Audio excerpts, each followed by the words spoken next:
নমস্কার। চলুন আজ আমরা একটা অন্যরকম গোয়েন্দা গল্পে ডুব দিই। এটা এমন এক জগৎ, কোয়ান্টাম জগৎ, যেখানে আমাদের অপরাধী সে হলো একটা অধরা কোয়ান্টাম স্টেট। তো চলুন শুরু করা যাক এই রহস্য সমাধান। আচ্ছা, একবার ভাবুন তো, একটা ক্রিকেট বল ঘুরতে ঘুরতে এগোচ্ছে আর সেটা একই সাথে 6 আবার আউটও। হ্যাঁ, দুটোই একসাথে। যতক্ষণ না বলটা মাটিতে পড়ছে ততক্ষণ পর্যন্ত। অদ্ভুত লাগছে, তাই না? কোয়ান্টাম মেজারমেন্টের রহস্যটা কিন্তু ঠিক এমনই। তো আমাদের এই অপরাধীর প্রথম রহস্যটা কি? এর নাম হলো সুপারপোজিশন। এর মানে হলো একটা কোয়ান্টাম সিস্টেম সে তার সবকটা পসিবল স্ট্যাটে, মানে সম্ভাব্য অবস্থায়, একই সাথে থাকতে পারে। ব্যাপারটা অনেকটা একটা ভূতের মতো, যে একই সময়ে বাড়ির প্রত্যেকটা ঘরে আছে। এটা কিন্তু কোনো একটা ফিক্সড অবস্থা নয়, বরং সম্ভাবনার একটা মেঘের মতো। কিন্তু আমরা তো জানি আমাদের জগতে কোনো জিনিস হয় এখানে থাকে, নয়তো ওখানে। দুটো জায়গায় একসাথে তো থাকা সম্ভব না। তাহলে এটা কিভাবে হচ্ছে? এই স্লাইডের কোডটা ঠিক এই প্রশ্নটাই তুলছে। আসল কারণটা হলো, আমরা কণাগুলোকে একটা নির্দিষ্ট জায়গায় তখনই দেখি যখন আমরা একটা মেজারমেন্ট করি, মানে পরিমাপ করি। আর এই অদ্ভুত ধারণাটাই কিন্তু কোয়ান্টাম কম্পিউটিংয়ের একেবারে মূল ভিত্তি। এই যে পরিমাপ বা মেজারমেন্ট, এটাকে আমরা ভাবতে পারি একটা বন্ধ বাক্সের ভেতরে উকি মারার মতো। কিন্তু এই উকি মারাটা একদমই সাধারণ ব্যাপার নয়, কারণ এই কাজটাই ওই সিস্টেমের সব গোপন রহস্যকে বের করে আনতে বাধ্য করে। আর শুধু তাই না, সিস্টেমটার আসল চরিত্রটাই পাল্টে দেয়।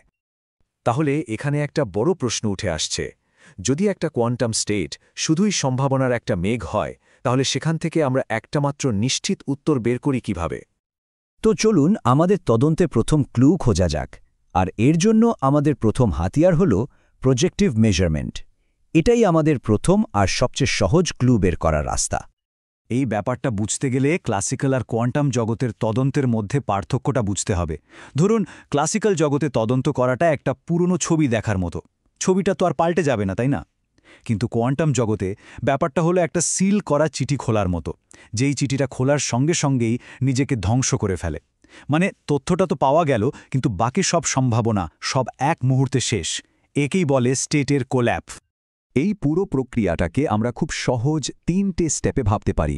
ধরুন, একটা কাপের নিচে একটা লুডোর ছক্কা ঘুরছে। কি পড়বে কেউ জানে না। এটাই হলো সুপারপোজিশন। এবার কাপটা তুলে নেওয়া হলো। এটাই হলো আমাদের প্রজেক্টিভ মেজারমেন্ট। আর কাপ তোলার সঙ্গে সঙ্গেই ছক্কাটা থেমে গিয়ে একটা নির্দিষ্ট সংখ্যা দেখালো, ধরুন 4। ব্যাস, এটাই হলো ওয়েভ ফাংশনের কোল্যাপস। তাহলে একটা প্রজেক্টিভ মেজারমেন্ট করার পর কোয়ান্টাম সিস্টেমের সুপারপোজিশনের ঠিক কি হয়? বেশ, এতক্ষণ তো আমরা একটা সিস্টেম নিয়ে কথা বললাম। এবার কেসটা একটু জটিল করা যাক। কি হবে যদি আমাদের রহস্যে একজন নয় একাধিক সন্দেহভাজন থাকে? মানে যদি আমাদের একাধিক কিউবিটকে একসাথে মাপতে হয়? ব্যাপারটা বোঝার জন্য ভাবুন, আমাদের প্রথম সাসপেক্ট মানে কিউবিট এ 3টে আলাদা লোকেশনে থাকতে পারে, আর দ্বিতীয় সাসপেক্ট কিউবিট বি 2টো আলাদা লোকেশনে থাকতে পারে। তাহলে এই দুজনের টিমের জন্য মোট কতগুলো সিনারিও সম্ভব? 3+2 করে 5 ভাবলে কিন্তু ভুল হবে। এখানে হবে 3×2, মানে মোট 6টা কম্বাইন্ড স্টেট। কোয়ান্টামের ভাষায় একেই বলে টেন্সর প্রোডাক্ট। আর এই ধরনের কম্পোজিট সিস্টেমে একটা দারুণ অদ্ভুত ঘটনা ঘটে, যার নাম এন্ট্যাঙ্গলমেন্ট।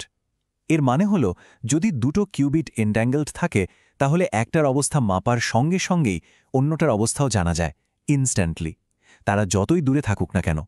ব্যাপারটা অনেকটা এরকম যে একজন সাসপেক্ট মুখ খোলার সঙ্গে সঙ্গেই তার পার্টনারও ধরা পড়ে গেল।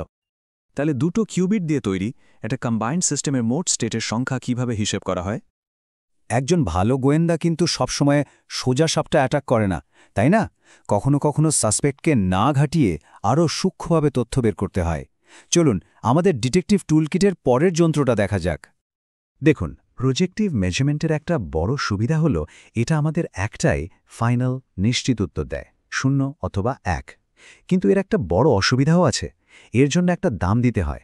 আর সেই দামটা হলো সিস্টেমের আসল কোয়ান্টাম স্টেটটা, মানে তার সব সম্ভাবনা সমেত পুরোপুরি ধ্বংস হয়ে যায়। কিন্তু যদি এমন কোনো উপায় থাকত যেখানে আমরা পুরো স্টেটটাকে নষ্ট না করে কিছু তথ্য পেতে পারি, এখানেই আসে জেনারেলাইজড মেজারমেন্ট বা পিওভিএম। এটা সিস্টেমটাকে পুরোপুরি কোল্যাপস না করিয়ে আমাদের আংশিক ক্লু দেয়। যেমনটা এই চার্টে দেখা যাচ্ছে, হয়তো 60% চান্স এটা স্টেট এতে আছে, 30% চান্স স্টেট বিতে, আর বাকি 10% স্টেট সিতে। এই টেবিলটা দেখলে দুটো হাতিয়ারের পার্থক্যটা একদম জলের মতো পরিষ্কার হয়ে যাবে। দেখুন, প্রজেক্টিভ মেজারমেন্ট হলো ক্রিকেট আম্পায়ারের ফাইনাল ডিসিশন, আউট, বাস একটাই উত্তর, খেলা শেষ। অন্যদিকে জেনারেলাইজড মেজারমেন্ট হলো ডক্টরের ডায়াগনস্টিক রিপোর্টের মতো। এটা একটা নির্দিষ্ট উত্তর দেয় না, বরং বিভিন্ন সম্ভাবনার একটা লিস্ট দেয়। আর এই পিওভিএম নামটা মনে রাখতে একটু কঠিন লাগতে পারে, তাই একটা সহজ উপায় আছে। পিওভিএমকে আমরা ভাবতে পারি প্রবাবিলিটিজ অফ ভেরিয়াস মেজার্স বলে, মানে বিভিন্ন পরিমাপের সম্ভাবনা। তাহলে ভাবার বিষয় হল একজন গোয়েন্দা ঠিক কোন পরিস্থিতিতে একটা নিশ্চিত উত্তরের বদলে অনেকগুলো সম্ভাবনার একটা সেট পছন্দ করবে। তো আমাদের তদন্ত প্রায় শেষের পথে। চলুন ফাইনাল রিপোর্ট লেখার আগে পুরো কেস ফাইলটা একবার গুছিয়ে নেওয়া যাক। এই তদন্ত থেকে আমরা কি শিখলাম? প্রথমত, কোয়ান্টাম স্টেট হল অনেকগুলো সম্ভাবনার একটা সুপারপোজিশন। দ্বিতীয়ত, মেজারমেন্ট একটা অ্যাক্টিভ প্রসেস, যা একটা নির্দিষ্ট ফলাফল আসতে বাধ্য করে, আর একেই কোল্যাপস বলে। তৃতীয়ত, প্রজেক্টিভ মেজারমেন্ট একটাই ফাইনাল উত্তর দেয়, কিন্তু তাতে সুপারপোজিশনটা নষ্ট হয়ে যায়। চতুর্থত, কম্পোজিট সিস্টেমের স্টেট সংখ্যা যোগ না হয়ে গুণ হয়। আর সবশেষে, জেনারেলাইজড মেজারমেন্ট বা পিওভিএম সিস্টেমকে পুরোপুরি নষ্ট না করেও আমাদের প্রবাবিলিস্টিক ক্লু দিতে পারে। শেষ পর্যন্ত আসল ব্যাপারটা হলো একটা কোয়ান্টাম সিস্টেমকে ঠিকভাবে প্রশ্ন করতে শেখা। মনে রাখতে হবে, মেজারমেন্ট শুধু একটা উত্তর পড়ে নেওয়া নয়, এটা সেই বাস্তবতাকেই তৈরি করে যা আমরা উত্তরে পাই। আর এই ধারণাটাই হলো কোয়ান্টাম অ্যালগরিদম তৈরির মূল ভিত্তি। এই অ্যালগরিদমগুলোই ভবিষ্যতে এমন সব সমস্যার সমাধান করবে যা আজকের দিনে আমাদের ক্লাসিক্যাল কম্পিউটারগুলো হয়তো ছুঁতেও পারবে না। তাহলে চলুন একটা প্রশ্ন দিয়ে আজকের আলোচনা শেষ করা যাক। যদি কোনো কিছুকে দেখার কাজটাই সেই জিনিসটাকে বদলে দেয়, তাহলে বাস্তবতা আসলে ঠিক কেমন যখন আমরা সেদিকে তাকিয়ে নেই?